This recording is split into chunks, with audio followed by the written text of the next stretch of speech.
Hello बच्चों, let's see the question. The question is consider the following as a portion of periodic table from group number 13 to group number 17.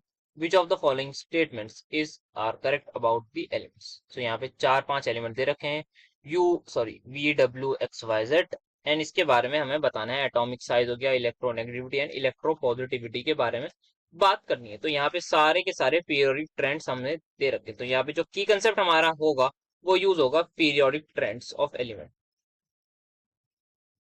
Periodic trends of elements. तो यहाँ पे ओ रहेगा, तो periodic trends of elements.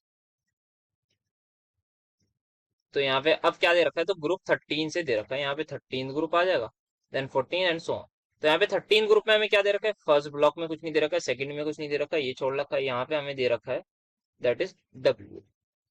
W के बाद हमें x दे रखा है. ओके, देन 14 ग्रुप में कुछ नहीं है, यहाँ 14 खाली है. 15 ग्रुप इज एम्प्टी. 16 ग्रुप का एक एलिमेंट प्रेजेंट है, तो यहाँ पे हमें 16 ग्रुप में दे रखा है वी. यहाँ पे दे रखा है वी, देन जेड. तो ये हमारे पास आ रहे हैं कुछ एलिमेंट्स. तो यहाँ पे हमारे पास 5 एलिमेंट्स आ गए हैं. ये 16 ग्रुप, ये 17 ग्रुप. अब पढ़ते हैं क्या क्या प्रॉपर्टीज की बात करनी है. तो सबसे पहले बात करनी है इलेक्ट्रो पॉजिटिव कैरेक्टर की. सो जो इलेक्ट्रो पॉजिटिविटी है वो क्या होती है, अगर हम बात करें इलेक्ट्रो पॉजिटिविटी की, that is simply metallic character.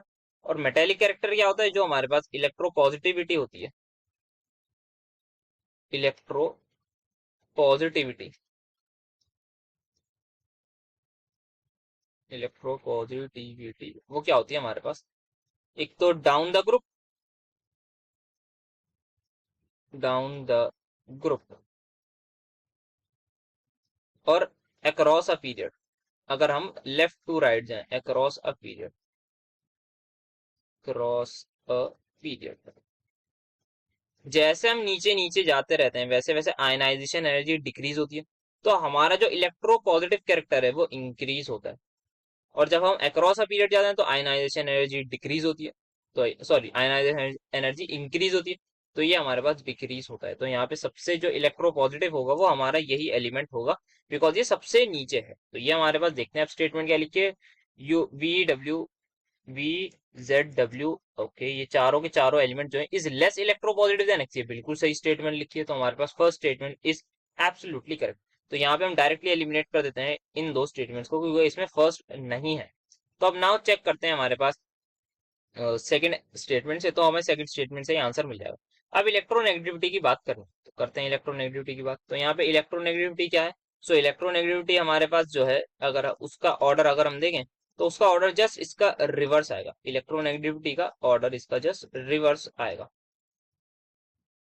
So electronegativity जो है हमारे पास डाउन द ग्रुप डिक्रीज होती है, बिकॉज मेटेलिक कैरेक्टर, जब किसी चीज में मेटेलिक कैरेक्टर इंक्रीज होगा तो ऑब्वियस सी बात है non metallic character has to decrease. और अक्रॉस अ पीरियड वो इंक्रीज होती है. जस्ट सिंपल इसका रिवर्स, अक्रॉस अ पीरियड वो भाई इंक्रीज होती है. तो यहाँ पे अगर हम देख सकते हैं, यहाँ पे सबसे ज्यादा इलेक्ट्रोनेगेटिविटी किसकी होगी, हम इधर आएंगे तो इलेक्ट्रोनेगेटिविटी क्या होगी, हमारे पास इंक्रीज होगी. जैसे ही नीचे जाने लगेंगे वो क्या होने लगेगी, डिक्रीज होने लगेगी. यहाँ इंक्रीज, इधर डिक्रीज. तो यहाँ पे Z is going to be the most electronegative element. तो यहाँ पे ये हमारे पास मोस्ट इलेक्ट्रोनेगेटिव एलिमेंट होगा. और इसका नाम भी हम वैसे बता सकते हैं, दैट इज फ्लोरीन होगा. तो यहाँ पे ये मोस्ट इलेक्ट्रोनेगेटिव होगा. बट अगर पीरियड हमें अभी नहीं पता तो इसलिए हम नहीं कह सकते. तो यहाँ पे अभी तक तो यही हमारे पास मोस्ट इलेक्ट्रो नेगेटिव एलिमेंट होगा. ठीक है, तो अब पढ़ते हैं क्या कहना है. V W X and Y are more electronegative than, नहीं नहीं, मोर नहीं हो सकते, जेड की सबसे ज्यादा होगी. तो ये स्टेटमेंट भी हम क्लियरली कह सकते हैं गलत है. तो उसका मतलब फोर हैज टू करेक्ट. तो यहाँ पे जल्दी से थर्ड और फोर्थ को समझ लेते हैं. एटॉमिक साइज पर बात होती है. तो एटॉमिक साइज क्या होता है, डाउन द ग्रुप हमारे पास जैसे नीचे आते हैं तो एटॉमिक साइज हमारे पास इंक्रीज होगा, because simply shell number increase होगा. तो यहाँ पे फर्स्ट थर्ड में क्या लिखा है, atomic size of Y is greater than Z. Y कहाँ है, यहाँ पर. यहाँ पे ये बहुत ऊपर के पीरियड में और ये बहुत नीचे के, तो ऐसा हो ही नहीं सकता कि y का एटॉमिक साइज ज्यादा हो जाए x से. ये हमारे पास कभी सही ही नहीं हो सकता. तो जो करेक्ट ये होगा वो ये होगा कि हमारे पास जो x है उसका ज्यादा हो y से, बिकॉज ये बहुत ज्यादा नीचे के पीरियड में. तो इसका जो शेल नंबर है, या फिर आप शेल नंबर कह लीजिए, पीरियड नंबर कह लीजिए, वो हायर होगा. तो नंबर ऑफ शेल ज्यादा होंगे तो साइज इसी का ज्यादा होगा, तो इसका साइज ज्यादा होगा. तो एक्स का साइज ज्यादा होगा, तो ये हमारे पास एकदम गलत लिखी है। Atomic size of W is smaller than that of x, W का स्मॉलर होगा, हाँ ये बात बिल्कुल सही लिखी है कि हमारे पास एक्स का जो एटॉमिक साइज है वो ज्यादा होगा डब्ल्यू से, या फिर डब्ल्यू का जो साइज है वो स्मॉलर होगा, दोनों बातें एकदम सही है, तो ये हमारे पास सही हो जाएगी statement. First and four are correct, so the final answer is going to be option number C. Hope you understood well, best of luck.